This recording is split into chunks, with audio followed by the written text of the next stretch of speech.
এই সংবাদে। দাসপুরেই ধর্মগুরুর উপর দুষ্কৃতিকারীদের হামলা এবং ফেসবুকেই সেই পোস্ট নিয়ে কার্যত সেই হামলার প্রতিবাদ জানানো হয়েছে এবং ফেসবুকে পোস্ট। বিরোধী দলনেতার এই হামলা প্রথমবারই নয়, এর আগেও বহুবার হামলা হয়েছে দাবি করছেন হিরণময় গোস্বামী। অবশ্য গতকাল মধ্যরাতেই পশ্চিম মেদিনীপুরের ঘাটালের দাসপুরে ধর্মগুরুর উপরে হামলার অভিযোগ করেছেন দুষ্কৃতিকারীদের বিরুদ্ধে। গলার পেছনে দড়ি দিয়ে নাকি পেঁচিয়ে ধারালো অস্ত্র দিয়ে আঘাত করে এবং মাথার জটা কেটে নেয়, এমনটাই অভিযোগ উঠে আসছে। যদিও কি রয়েছে এই গোটা ঘটনার পর আহত ধর্মগুরু কি জানিয়েছেন শুনুন। সেখানে তিনজন দুষ্কৃতী জেহাদি তারা আমার উপর আক্রমণ করলো সাহসাই। গলায় দড়ি দিয়ে এমন ভাবে টানতে লাগলো, এমন ভাবে আঘাত করলো, আমার হাত কেটে গেল, আমার মাথার যে জটা ছিল সেই জটা কেটে দিল। আমি যখন চেঁচালাম তখন সবাই এলো, আমার নিজজনরা সব উপস্থিত হলো সেই জায়গায়। তারপর আমরা হসপিটালে আসলাম। কি কারণে মনে করছেন এই আক্রমণ?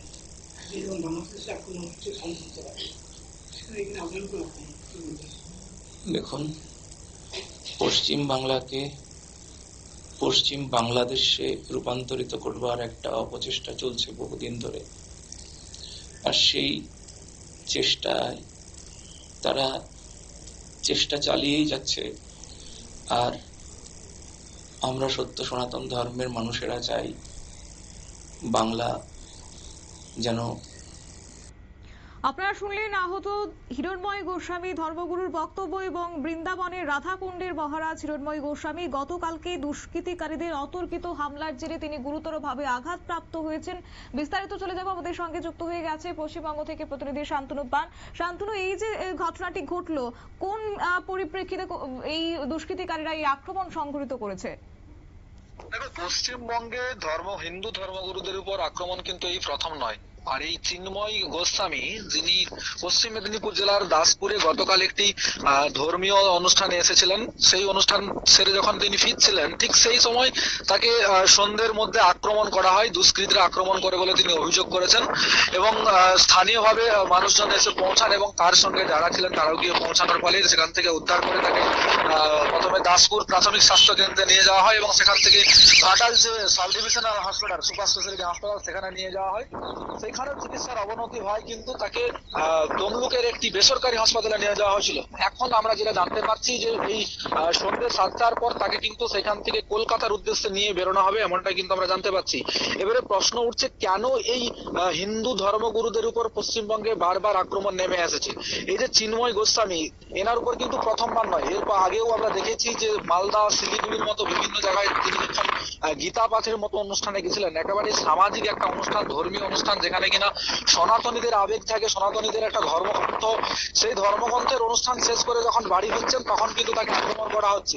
সেই জায়গায় দাঁড়িয়ে এই যে ফুটেজ, আক্রমণের ফুটেজ, সেই ফুটেজ কিন্তু ইতিমধ্যে রাজ্যের যে বিরোধী দলনেতা শুভেন্দু অধিকারী, তিনি কিন্তু তার সমাজ মাধ্যমে পোস্ট করেছেন এবং দাবি করেছেন যে পশ্চিমবঙ্গ বর্তমানে এমন একটি পরিস্থিতি পৌঁছেছে যেখানে যে হিন্দু ধর্মগুরুরাও কিন্তু স্বাধীনভাবে তাদের কার্যকলাপ করতে পারছেন না।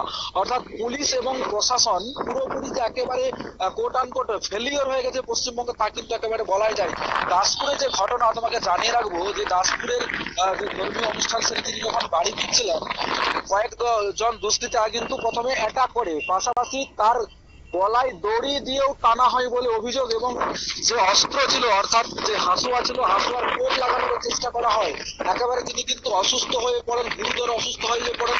এবং এই ধরনের ঘটনা যত নেমে আসবে হিন্দুদের উপর, তত কিন্তু একটা যে সম্প্রীতির বার্তা বারবার শাসক দলের পক্ষ থেকে বলা হয়, সেটা কোথাও যে লঙ্ঘিত হচ্ছে তা কিন্তু একেবারে বলাই যায়। শতাব্দী, এখন ওনার পরিস্থিতি কেমন রয়েছে? এখন পরিস্থিতি কিন্তু যথেষ্ট উদ্বেগ, কারণ আমরা জানি যে ইতিমধ্যে তমলুকের যেই বেসরকারি হাসপাতালে তাকে রাখা হয়েছিল সেখানে কিন্তু যথেষ্ট চাঞ্চল্যের সৃষ্টি হয়। পাশাপাশি তার যে শারীরিক অবস্থা আছে তা কিন্তু উন্নতির দিকে না গিয়ে অবনতির দিকে যায়। বারে বারে কিন্তু অস্বস্তি বোধ করেন এবং তারপরেই ডাক্তাররা সিদ্ধান্ত নেন যে তাকে সঠিকভাবে যে পরিচর্যাটা দরকার বা চিকিৎসা পরিষেবাটা দরকার সেটা কিন্তু এই তমলুকের মতো জায়গায় নেই। তাই কলকাতাতে তাকে স্থানান্তরিত করতে হবে এবং সমস্ত কিছু কাগজপাতি ইতিমধ্যেই প্রস্তুত করা হয়েছে এবং বিশেষ অ্যাম্বুলেন্স ডাকা হচ্ছে। বিরোধী দলনেতাও কিন্তু এই চিন্ময় গোস্বামীর পাশে রয়েছেন এবং তাকে ইতিমধ্যে কলকাতাতে রওনা দেওয়ার জন্য তার যা প্রক্রিয়া তা কিন্তু একেবারে শেষের পথে সেরে ফেলা হচ্ছে। শতাব্দী, তবে এই ঘটনার পর তার যারা সদস্যরা রয়েছে তারা কি এবার প্রতিবাদে নামবেন বা সেই ক্ষেত্রে প্রতিবাদের আন্দোলন তারা কি গড়ে তুলবেন? দেখো, আমরা জানি তিনি কিন্তু এখানকার মানুষ নন, কিন্তু তিনি ধর্মসূত্রে মানুষকে ধর্মীয় আচার আচরণের জন্য এখানে এসেছিলেন। যদিও আমরা দেখলাম যে দাসপুরে কিন্তু বিকেল বেলা বেশ কয়েক দল হিন্দু সনাতনী তারা কিন্তু দাসপুর থানার সামনে গিয়েছিলেন এবং দাসপুরের পুলিশ প্রশাসনকে তারা বলেছেন যে এই ধরনের যারা ঘটনা ঘটাচ্ছে তাদেরকে কিন্তু অবিলম্বে গ্রেপ্তার করতে হবে, নাহলে কিন্তু আমরা থানার সামনে ধর্ণা বিক্ষোভে বসবো। কিন্তু পুলিশ প্রশাসনের পক্ষ থেকে কোনো ধরনের অনুমতি দেওয়া হয়নি। তারা সাময়িকভাবে সেখানে প্রতিবাদ জানিয়েছেন এবং যারা এই ঘটনার সঙ্গে জড়িত তাদের কিন্তু অবিলম্বে গ্রেপ্তার করতে হবে পুলিশ প্রশাসনের কাছে দাবি এসেছেন। শতাব্দী, একেবারে শান্তনু, ধন্যবাদ।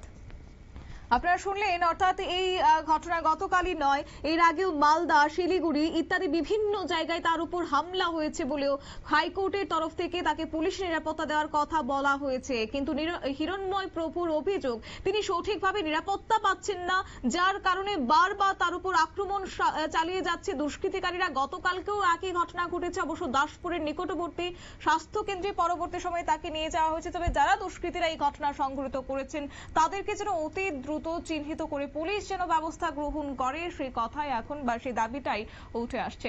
এ নিচে ছোট্ট একটি বিজ্ঞাপন বিরতি, সঙ্গে থাকুন।